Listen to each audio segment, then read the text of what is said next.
flutes in the chat because it is time for everybody's favorite segment, favorite moment of the week. And it is called Dave Meltzer's Dumb Moment of the Week.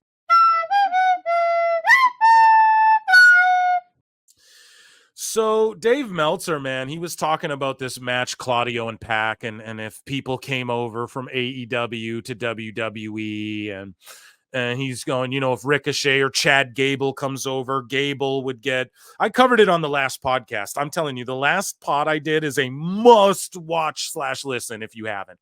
But he's talking about like they have super wrestlers. Pac's like he wouldn't get like a Pac push because Pac's a super wrestler.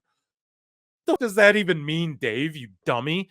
And he's talking about Gable, so Gable's not a super wrestler. Gable's a real wrestler who will really Olympic wrestle you out, Dave. So what the f are you talking about? It's crazy. Dummy, yeah.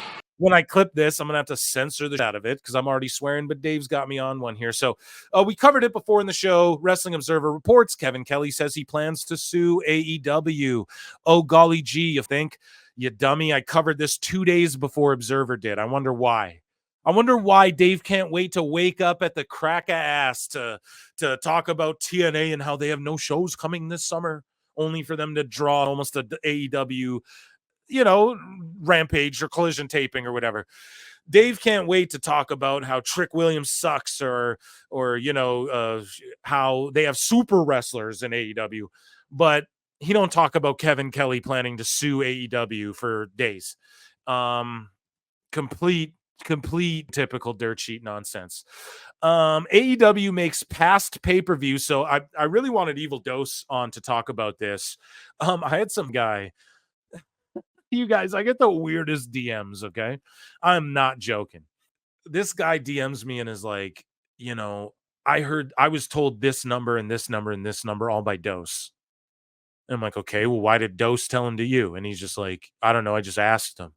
And he DM'd it to me privately. Now, I don't give a whatever, they asked me not to say the numbers of like what AEW is going to get for the deal, like the money wise.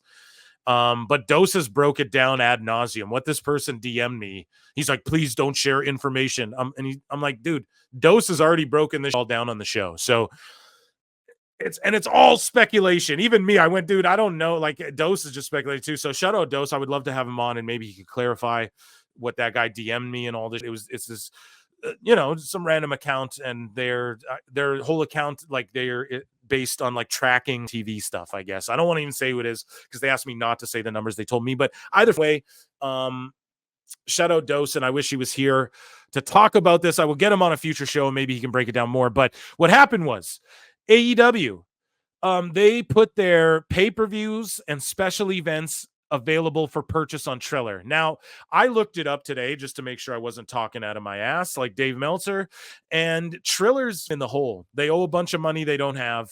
They lost a bunch of money. A bunch of broken promises. These celebrities fell off of it who were all involved in it. So that's awful that they're on Triller. And so what Tony Khan wanted, he wanted his pay-per-views and PLEs, like special events. So like, what's that called? Grind My Gear, Forbidden Gear, Full Gear. They do that every year. And so like, I think they started instead of a pay-per-view, then they do it like a TV special. One of the ones they did it, Fighter Fest or whatever, used to be a pay-per-view. They did it a couple years as like a TV special, whatever. Those will be available on Triller. That's a L because Tony Khan was trying to get this as part of his deal with TNT. Do you guys know what I'm saying? Like, and Zarian's like, they're getting a max deal. It's for sure. Well, that's wrong. This is on Triller, so this isn't a part of the deal. And it's just like Dose said, to actually prove him right. Like, they have no interest in this extra. They won't even get picked up, is what Dose will say. What Awful will say. What a lot of people will say. What I'm saying is, nah. They're going to keep Dynamite on the channel. Collision and Rampage will go to True TV. Or maybe one of them will stay. Like, you might get one on TBS, one on TNT, one on True TV. And they'll try and spin it like, oh, no, we're expanding, whatever. But I think they'll end up keeping Rampage and Collision, both of them as well, because Tony will eventually go, okay, I'll take the lesser money. for it. People saying $1 billion. Meltzer already himself on that. And then people saying like, oh, it'll be 90 million, 100 million a year. I don't, come on. You know what I mean? I don't believe that whatsoever. Dave already got Liar! for the $1 billion, whatever, all that stupid. So it's just epic fails all around. And from what I'm hearing and what I'm gathering from all of this, it's not looking good. Is all I just, this needs to be highlighted. Observer's not going to make a big deal out of this. They're going to explain it away. This means they're helping True TV expand and they didn't get as much money, but it'll be in the green if you add Wembley onto this. Like, just all cope stupid. And this isn't very good because it isn't going to Max, and it means that they're not willing to fork out money. Oh, NBA left, so they're gonna have more money. Where's all the Team Chaos and WWE Real One and AIR Gold crying about this? It's on Triller, bro. It might as well be on Vine. No one uses Triller. You understand me? That died a long ass time ago. But moving along, Dave Meltzer, speaking of things he doesn't think, Dave Meltzer does not think are the first, 5 words of the sentence. And that could just really be applied to his life in general. But Dave Meltzer does not think Kofi Kingston, former WWE champion Kofi Kingston, guys. Dave Meltzer doesn't think Kofi Kingston and Xavier Woods would fare too well as solo acts if the New Day do indeed split up, as has been teased recently on WWE TV. Kofi Mania wouldn't fare well if the New Day splits up, guys. Let's take it to Dave. What is Dave?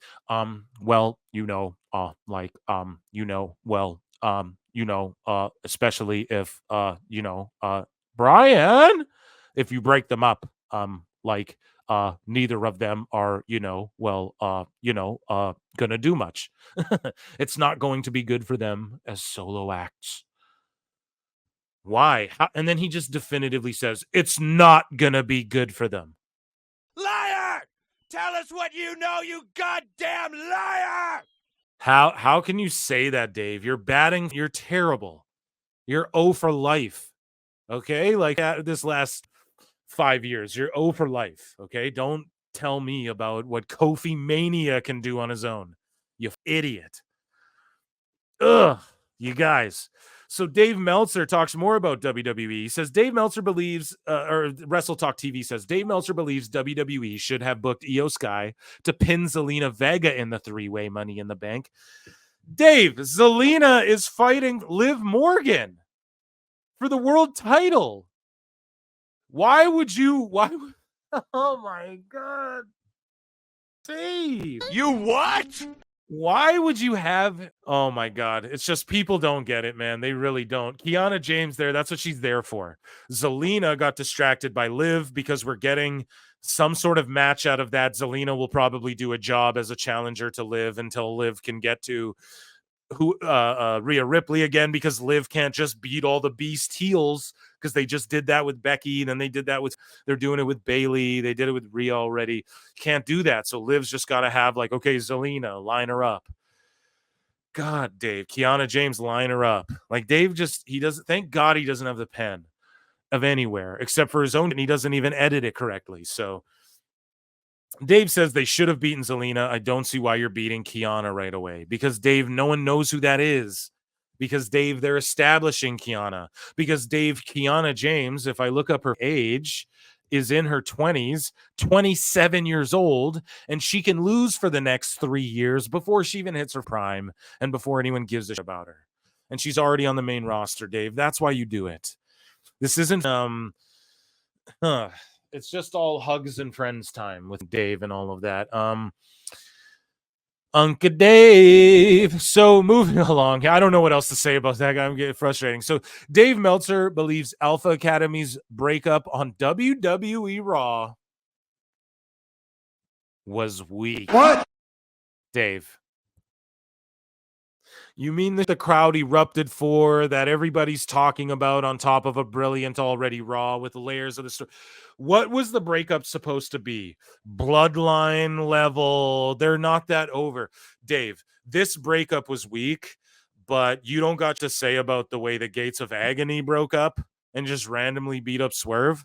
You don't have anything to say about the way the best friends broke up, right? You don't have anything to say about the way, any of Jericho's factions break up. And then like, why did Ricky Starks and Big Bill break up?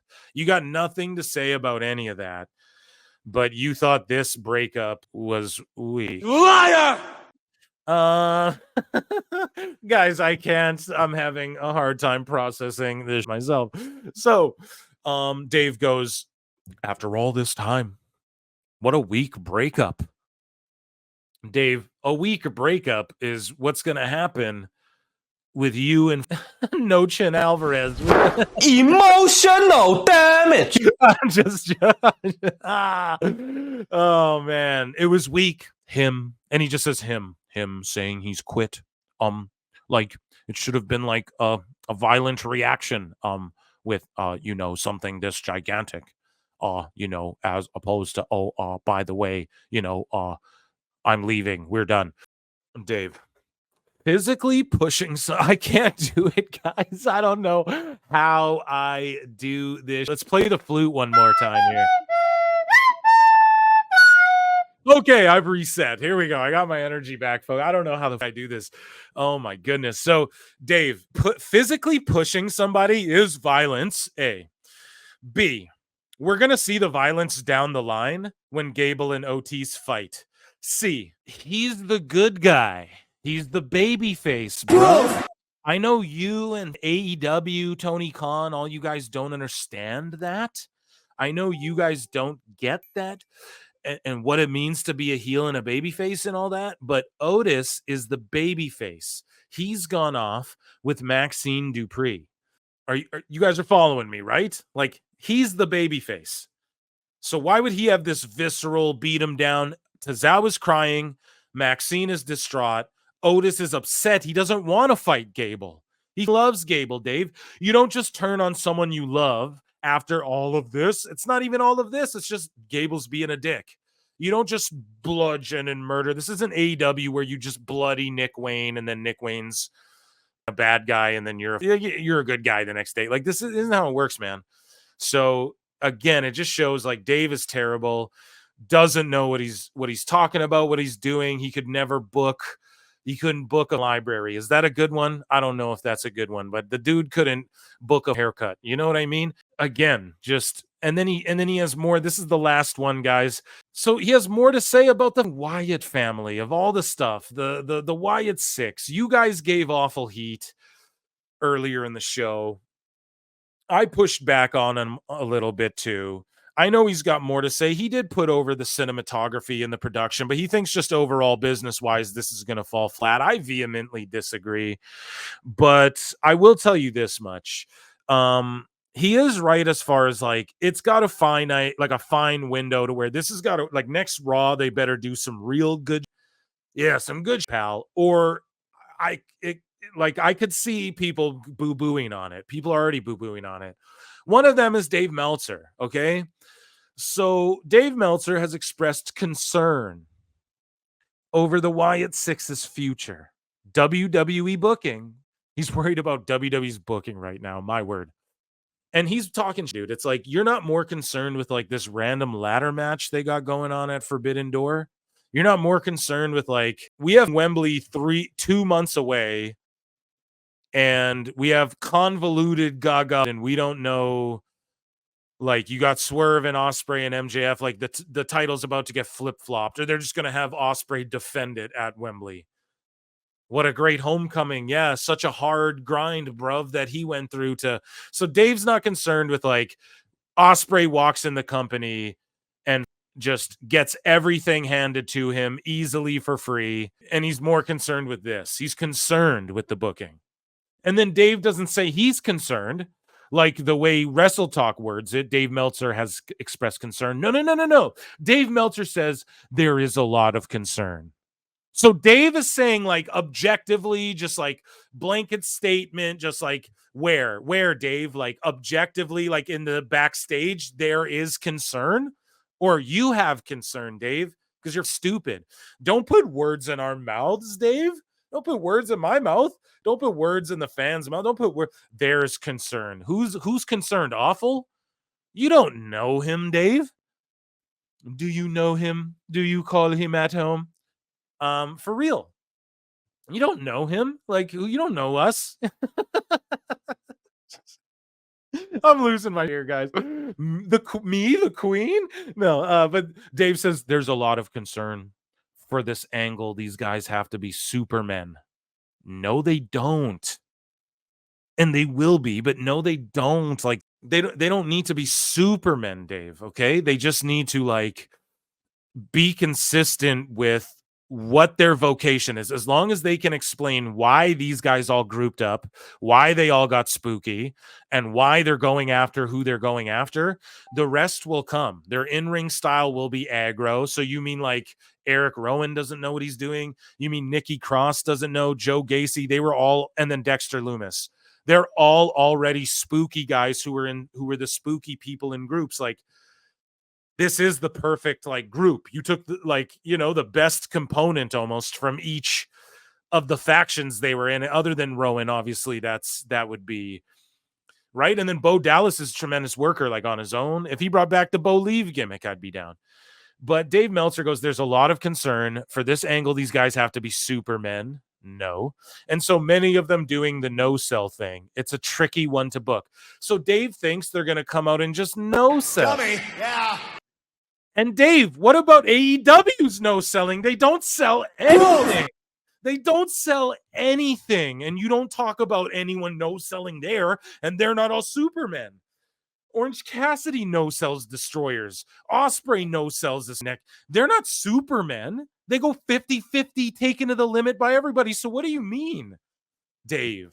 No, they don't have to be that. You're just saying that would be good critiques if you weren't so foolish all the time. Liar! Tell us what you know, you goddamn liar!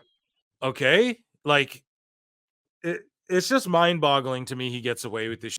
I can't sit here and say no one calls him on it because your boy Phil does. And that's why you guys tune into this. Dave makes no goddamn sense. They don't sell, no one sells anything in AEW. So I don't ever want to hear Dave complain or talk about no sell. And who the fuck is Nikki Cross going to no sell? Why would Joe Gacy not sell anybody? If anything, you beat the shit out of the guy and have him laughing while he's getting beaten and bloodied and stuff. Like, trust me. What, you think Bo Dallas is going to just be the Fiend? Like, no, maybe, yes, he'll be presented stronger than he ever has, and this is a main event thing. You can put him in there with Cody wherever they decide to go. They're on Raw, so might be a little difficult, but Dave, you don't know what you're talking about. You're a dumb. That's why I do what I do. That's why you're mad and you're constantly coping. And that's why the PWT listeners tune in. And that was Dave Meltzer's dumb moment of the week.